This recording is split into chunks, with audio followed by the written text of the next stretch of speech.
How's it going, everybody? My computer is still in the shop and will likely be for the foreseeable future. I'm hoping to have it back tomorrow, but in the worst case scenario, I may not have it until Monday or Tuesday. So I didn't want to go that whole period without uploading anything, so I thought I would do a bit of a spotlight on one of my retro consoles, which you see before you. This is the Vectrex. The Vectrex was released by General Consumer Electronics in 1982.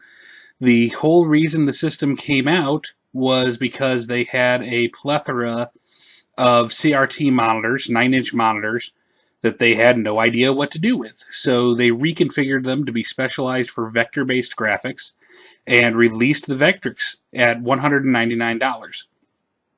The system actually did very well at launch. Unfortunately, in the next year, the great video game industry crash happened due to oversaturation and no software controls. And the Vectrex, like pretty much every other system, died out because of it. So we're going to cover a couple things about the Vectrex. I've got a handful of games set up and a couple of other things. Now, this is very improvised. So I apologize that some of this video quality may not be the best. This right here is the Vectrex controller. As you can see, you have a nice stick and 4 fairly responsive buttons. The controller, when not in use, docks into the bottom front of the system, where you also have a second controller port. The cartridge slot is on the right. Now, for games I'm going to show you Scramble, Star Trek the Motion Picture, Fortress of Narod, Berserk, and Pole Position, as well as the system's built-in game, which was called Mindstorm. Now, the Vectrex displays only in black and white, and to offset that slightly, games came with overlays like these. Now, I do not have overlays for all of the games that we are going to show today, but I will use them where I have them. So I'm going to turn that off because I don't want it to offset. Let's go ahead and set the overlay for Mindstorm.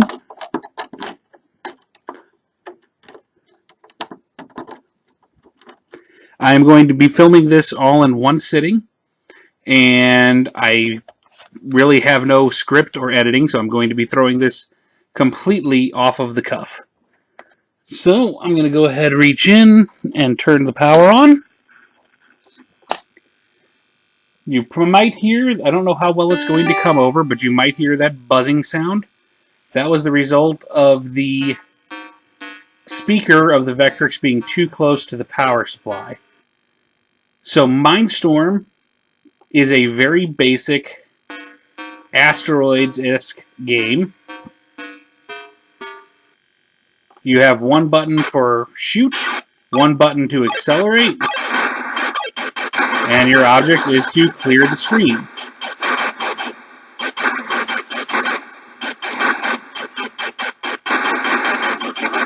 You also have an emergency warp that, in a worst case scenario, you can use to try to escape.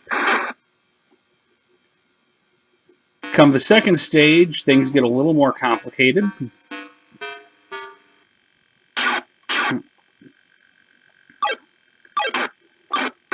You'll notice this stage I am being a lot more judicious in how I shoot. That is because of that square-shaped mine that you see.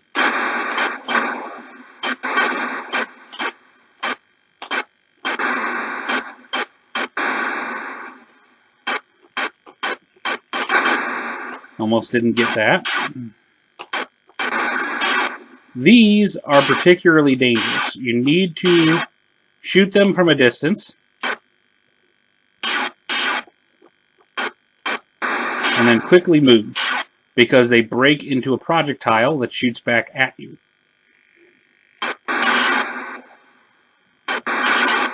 Ah, I didn't make it. So we'll cut Mindstorm there. That covers a lot of it. Very simple asteroids-based game. Now, you may have noticed the general wireframe look.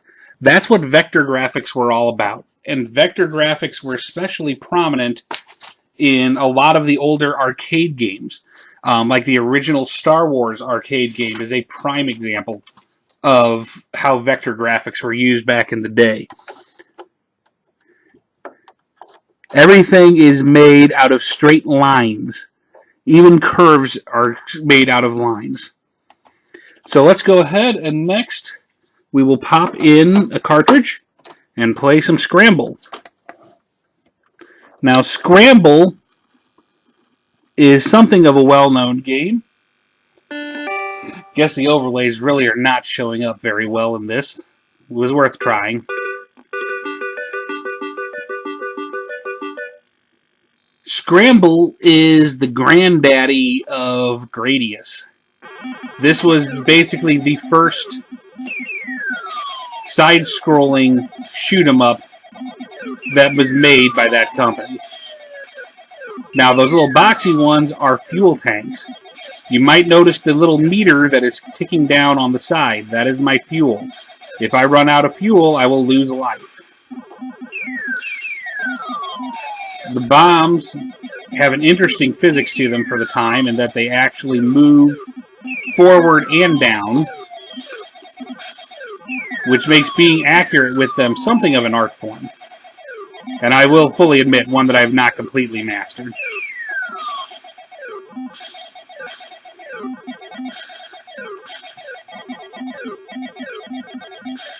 So again, very simple gameplay.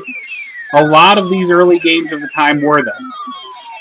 But look at it this way. This is basically a 9-inch TV set with a game console built into it that was produced around 1982, and it's still this sharp.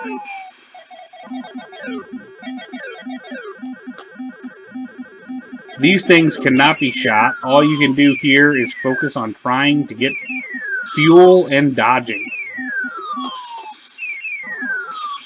Ah! But that gives you the general idea on Scramble. Again, I'm sorry if the video quality on this is not the best. I'm kind of doing the best that I can. This is not an easy system to film. So up next, we will do Star Trek the Motion Picture.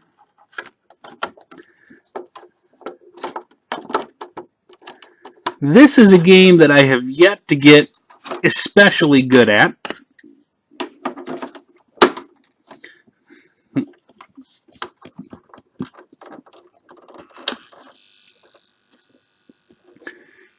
Go ahead and turn the sound on here.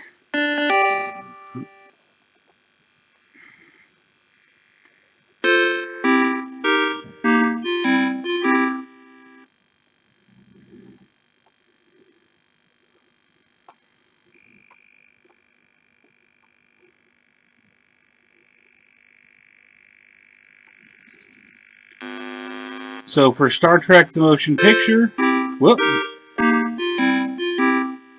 Apparently I pressed the wrong button here.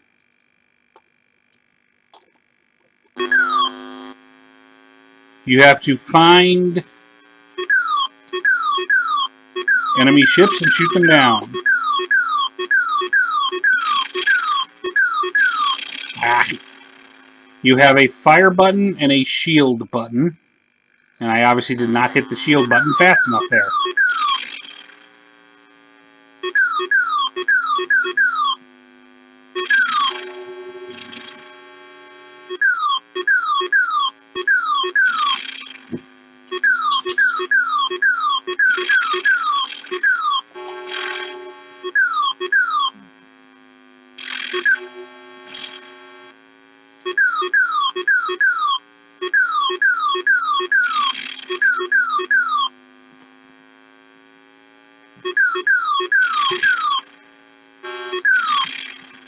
But this was a very basic ship shooter for its time. And again, not an entirely uncommon type of game.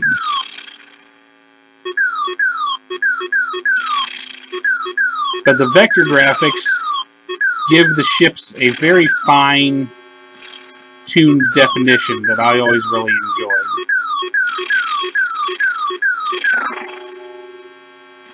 Oh, I hit the shield too early that time. We'll go ahead and wrap up Star Trek there.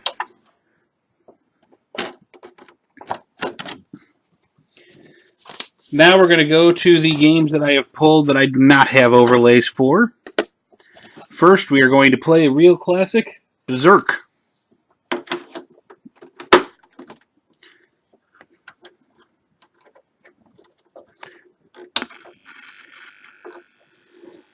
Berserk's Evil Otto is still considered one of the most terrifying villains.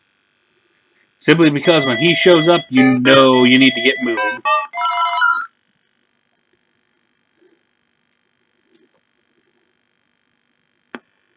So, Berserk, your goal is to get on to the next screen, shooting as many of the robots as you can. This is purely a score-driven survival fest. There's Evil Otto chasing me, so we're going to get off the screen.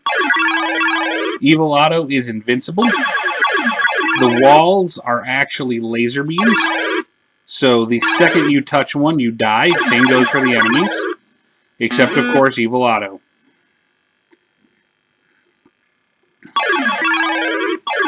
Some screens like this one, you just have to accept that you're going to be better off not trying to kill everything and just getting off the screen before Evil Otto kills you. Oh.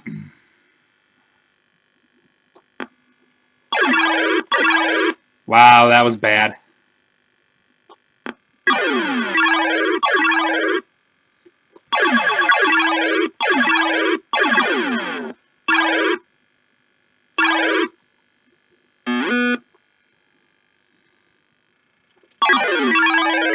You can see we do get some slowdown here with this much on screen, but that was not unusual for consoles of this era.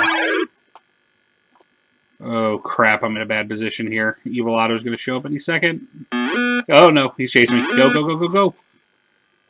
Whew. As you can see, they start firing more frequently.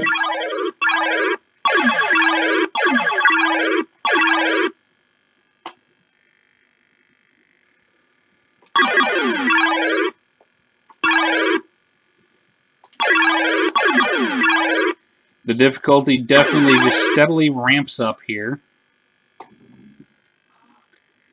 But that should give you a very good feel for Berserk. Oh.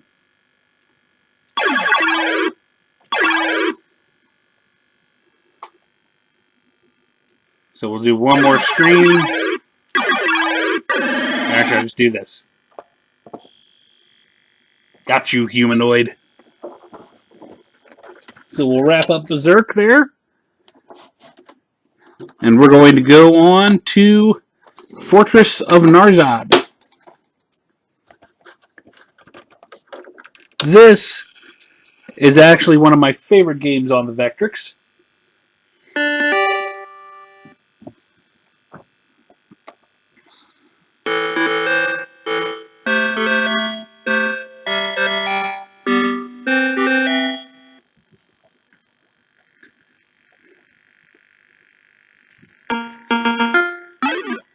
So, as you can see, your shots reflect.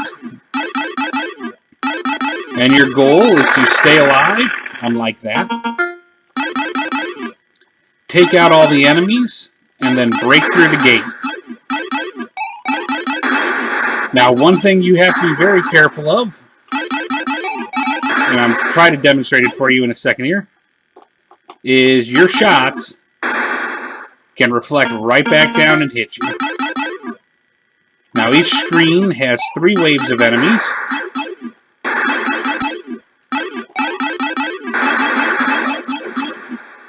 Crap. Nothing I could do there.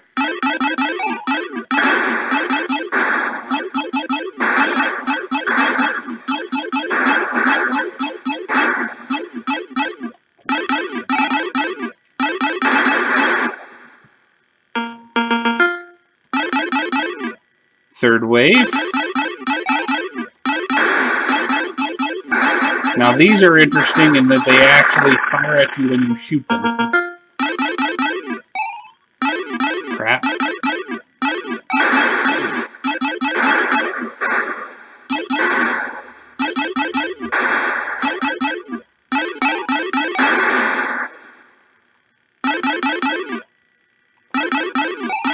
But some very advanced principles for the time in this game. Most notably things like draw distance, in which you'll see as I come to the gate here, my ship gets smaller as I move further up the stage. So we'll wrap up Fortress of Narzad there. Another fun, basic game. And we got one more to show you. And that is pole position. This is actually one of my favorite versions of pole position out there. And it actually works very well on the Vectrex. You'd think anything that has curves would not work very well on this system. But this will prove to you that this thing could do some really cool looking stuff.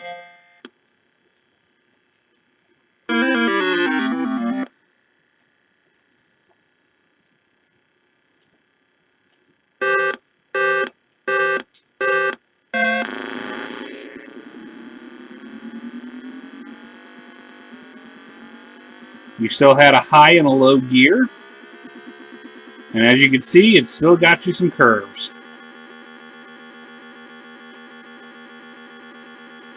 First, you obviously have your qualifier heat.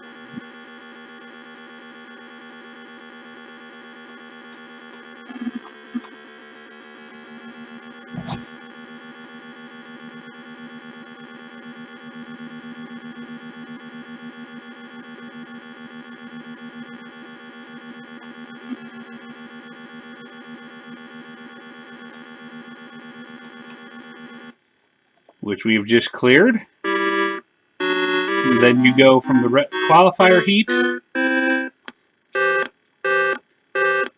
the main race.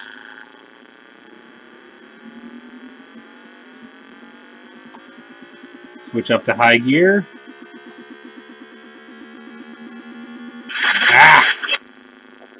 Gotta switch back to low gear.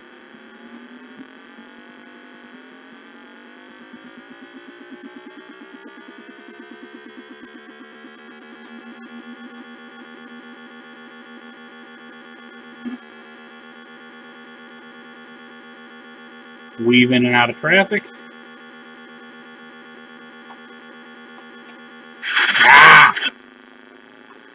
Might not make it.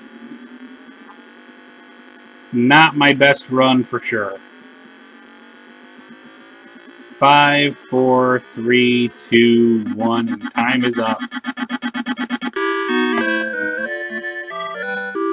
So, that is the Vectrex. A fun little system of an earlier era. Again, the games are obviously very simple, but they can still be a lot of fun to play. If you get the opportunity to play one of these, I highly encourage you to do so. On the collector's market, you can find them on eBay fairly regularly in good working condition for not too bad of a price, actually. Some of the games do go higher. And of course, finding games with a overlay and manual and everything included is a little more rare. But as far as collection goes, there are only 26 games for the system. Now, there are a couple accessories that I don't have that I won't talk about in too much detail, but there was a light pen that lets you draw on the screen, and you could do there were some basic art programs that used that. And there was also a set of 3D glasses, which, if you want to collect those are ridiculously expensive, and the cheapest I've ever seen them is about $800. So good luck. So, I hope you've enjoyed this little spotlight look at one of my retro consoles, the Vectrex, by General Consumer Electronics. If you enjoyed the video, please like the video, subscribe to my channel. I'd love any feedback you might have, so feel free to throw that in the comments. I hope this video turned out to get okay. I'm kind of jury-rigging this in a way that I'm not entirely happy with, but I wanted to get you guys some content tonight. Thanks for watching, and I'll look forward to seeing you tomorrow night.